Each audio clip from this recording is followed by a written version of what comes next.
Hi friends, welcome to Neha food stories. ഞാൻ ഷഹറൂബ ഷമീർ. നമുക്കിന്ന് ബ്രെഡും നേന്ത്രപ്പഴമൊക്കെ വെച്ച് ഈസി ആയിട്ട് ഉണ്ടാക്കാൻ പറ്റുന്ന ഒരു ഇഫ്താർ സ്നാക്ക് ഉണ്ടാക്കിയാലോ? അപ്പോൾ ഇതെങ്ങനെയാണ് ഉണ്ടാക്കുന്നത് എന്ന് നോക്കാം. ഇതിനു വേണ്ടി 2 ടേബിൾ സ്പൂൺ നെയ്യ് ഒരു പാനിലേക്ക് എടുക്കാം.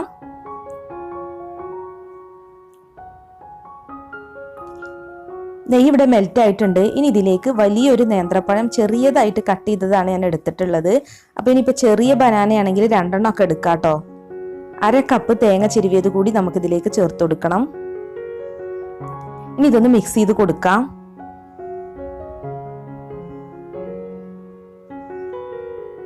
ഇനി ഇതിലേക്ക് 1 ടീസ്പൂൺ ഏലക്കാപ്പൊടി ചേർക്കാം. 3 ടേബിൾ സ്പൂൺ പഞ്ചസാര കൂടി ചേർത്ത് കൊടുക്കണം. ഇനി ഇതെല്ലാം ഒന്നും കൂടെ മിക്സ് ചെയ്ത് കൊടുക്കാം. ഇനി ഇത് നന്നായി ഒന്ന് വഴന്ന് വരണം. നല്ല സോഫ്റ്റ് ആയി കിട്ടുന്നത് വരെ വഴറ്റിയെടുക്കാം. ഇതിപ്പോൾ ഇവിടെ റെഡി ആയിട്ടുണ്ട്. ഇനിയിപ്പോൾ നമുക്കിത് തണുക്കാൻ വേണ്ടി മാറ്റി വെക്കാം. പിന്നെ വേണ്ടത് ബ്രെഡാണ്. അതിനു വേണ്ടി 10 ബ്രെഡാണ് ഞാൻ എടുത്തിട്ടുള്ളത്. അപ്പോൾ ഈ ബ്രെഡിൻ്റെയൊക്കെ അരികുവശം നമുക്കൊന്ന് കട്ട് ചെയ്ത് മാറ്റാം. ഇത് പിന്നെ നമുക്ക് ബ്രെഡ് ക്രംസ് ഉണ്ടാക്കുന്നതിന് വേണ്ടി എടുക്കാം. ഇതുപോലെ തന്നെ എല്ലാ ബ്രെഡിൻ്റെയും സൈഡ്സൊക്കെ ഒന്ന് കട്ട് ചെയ്ത് മാറ്റാം. അതിനുശേഷം നമുക്കിത് രണ്ടും പൊടിച്ചെടുക്കണം. അപ്പോൾ ഞാൻ ബ്രെഡ് ഇവിടെ പൊടിച്ചെടുത്തിട്ടുണ്ട്. അതുപോലെ തന്നെ ബ്രെഡിൻ്റെ അരികുവശവും തന്നെ പൊടിച്ചെടുത്തിട്ടുണ്ട്. അപ്പോൾ ഇത് രണ്ടും നമുക്ക് വേണം.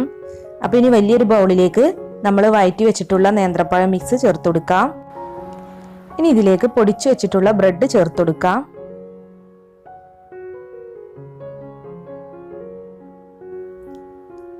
ഇനി ഇത് കൈകൊണ്ട് തന്നെ നന്നായി മിക്സ് ചെയ്തെടുക്കാം.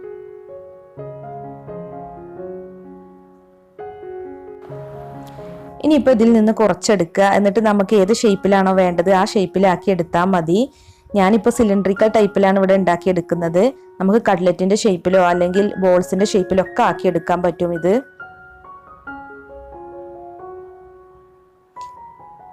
കയ്യിൽ വെച്ച് നന്നായി ഒന്ന് ഷേപ്പ് ചെയ്തെടുത്താൽ മതി.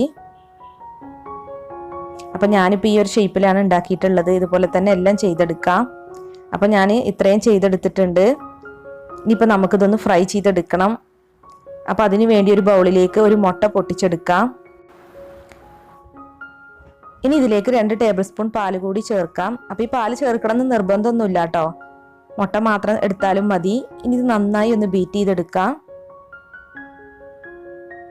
ഇതിപ്പോൾ ഇവിടെ മിക്സായി വന്നിട്ടുണ്ട്. ഇനി നമ്മൾ ഉണ്ടാക്കി വെച്ചിട്ടുള്ള ഇത് ആദ്യം മുട്ടയുടെ മിക്സിലൊന്ന് മുക്കിയെടുക്കാം. അതിനുശേഷം നമുക്ക് ബ്രെഡ് ക്രംസിലൊന്ന് കോട്ട് ചെയ്തെടുക്കാം. അപ്പോൾ ഇതുപോലെ തന്നെ എല്ലാം ചെയ്തെടുക്കാം. വളരെ ഈസി ആയിട്ട് ഉണ്ടാക്കാൻ പറ്റുന്ന ഒരു സ്നാക്കാണ് കേട്ടോ ഇത്. അപ്പോൾ ഇനി എല്ലാം ഇതുപോലെ തന്നെ ആദ്യം മുട്ടയിലൊന്ന് മുക്കുക. അതിനുശേഷം ബ്രെഡ് ക്രംസിലൊന്ന് കോട്ട് ചെയ്തെടുക്കാം. ഇനിയിപ്പോൾ ഇതുപോലെ എല്ലാം ചെയ്തെടുക്കാം. അപ്പോൾ ഇതൊക്കെ ഞാൻ ഇതുപോലെ ചെയ്തെടുത്തിട്ടുണ്ട്. ഇനിയിപ്പോൾ നമുക്കിത് ഫ്രൈ ചെയ്തെടുക്കാം. അതിന് വേണ്ടി ഓയിൽ ചൂടാക്കാൻ വെച്ചിട്ടുണ്ട്. അപ്പോൾ അതിലേക്ക് ഇത് വെച്ച് കൊടുക്കാം. നല്ല തിളച്ച എണ്ണയിലേക്ക് വേണം കേട്ടോ ഇട്ട് കൊടുക്കാൻ. ഒരു മീഡിയം ടു ഹൈ ഫ്ലെയിമിലിട്ട് ഫ്രൈ ചെയ്തെടുത്താൽ മതി. ഒരു വശം ഗോൾഡൻ ബ്രൗൺ ആയിട്ടുണ്ട്. അപ്പോൾ നമുക്ക് ഇനി ഇതൊന്ന് മറിച്ചിട്ട് കൊടുക്കാം.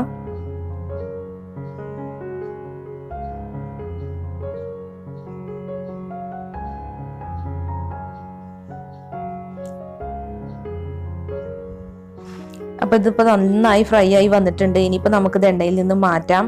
അപ്പോൾ ഇത്രയേ ഉള്ളൂ. നമ്മുടെ ഈസിയായ നേന്ത്രപ്പഴവും ബ്രെഡും വെച്ചിട്ടുള്ള സ്നാക്ക് ഇവിടെ റെഡി ആയിട്ടുണ്ട്. അപ്പോൾ ഈ ഇഫ്താറിന് എല്ലാവരും ഒന്ന് ട്രൈ ചെയ്ത് നോക്കുക. കുട്ടികൾക്കൊക്കെ തീർച്ചയായും ഇഷ്ടപ്പെടുന്ന ഒരു സ്നാക്കാണ് കേട്ടോ അത്. അപ്പോൾ ഇത് ട്രൈ ചെയ്ത് നോക്കിയിട്ട് ഫീഡ്ബാക്ക് അറിയിക്കാൻ മറക്കരുത് കേട്ടോ. അപ്പോൾ ഈ വീഡിയോ ഇഷ്ടമായിട്ടുണ്ടെങ്കിൽ ഒന്ന് ലൈക്ക് അടിച്ചേക്ക്. പിന്നെ നിങ്ങളുടെ ഫ്രണ്ട്സും റിലേറ്റീവ്സിനും ഒക്കെ ഒന്ന് ഷെയർ ചെയ്ത് കൊടുക്കണം കേട്ടോ. അപ്പോൾ നമ്മുടെ വീഡിയോസിനെ കുറിച്ചൊക്കെ എന്തെങ്കിലും സജഷൻസ് ഉണ്ടെങ്കിൽ ഒന്ന് കമൻറ്റ് ചെയ്യണേ. അപ്പോൾ നാളെ നല്ലൊരു വീഡിയോസുമായി നമുക്ക് വീണ്ടും കാണാം. Thank you.